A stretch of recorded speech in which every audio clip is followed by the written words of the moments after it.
আপনার কি দাঁতের মাড়ি দিয়ে রক্ত পড়ে বা দাঁতে শিরশিরানি অনুভূত হয়? বাজারের সাধারণ টুথপেস্ট কি আপনার সমস্যার সমাধান দিতে পারছে না? তবে আজকের এই ভিডিওটি আপনারই জন্য। এটি সাধারণ কোনো টুথপেস্ট নয়, এটি হল ডসন গ্যানোশে প্লাস টুথপেস্ট।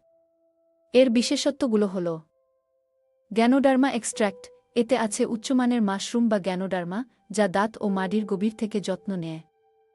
ফ্লোরাইড মুক্ত। এটি 100% ফ্লোরাইড এবং কৃত্রিম রং মুক্ত, যা ছোটবড় সবার জন্য নিরাপদ। এতে থাকা জাইলিটল দাঁতের এনামেল রক্ষা করে এবং ক্যাভিটি প্রতিরোধ করে। কেন আপনি এটি ব্যবহার করবেন? এটি মাড়ির ফোলাভাব ও রক্ত পড়া বন্ধ করতে সাহায্য করে এবং দীর্ঘক্ষণ মুখ সতেজ রাখে। প্রাকৃতিক এনজাইম থাকায় এটি দাঁতের হলদে ভাব দূর করে উজ্জ্বলতা বাড়ায়। শুধু দাঁত নয়, মুখের আলসার বা ছোটখাটো পোড়া স্থানেও অনেকে এটি ব্যবহার করে থাকেন। সুস্থ হাসি আর মজবুত দাঁতের জন্য আজই বেছে নিন ডসন গ্যানোজি প্লাস টুথপেস্ট। প্রাকৃতিক গুণাগুণে ভরপুর এই টুথপেস্ট আপনার ও আপনার পরিবারের মৌখিক স্বাস্থ্যের সেরা সঙ্গী।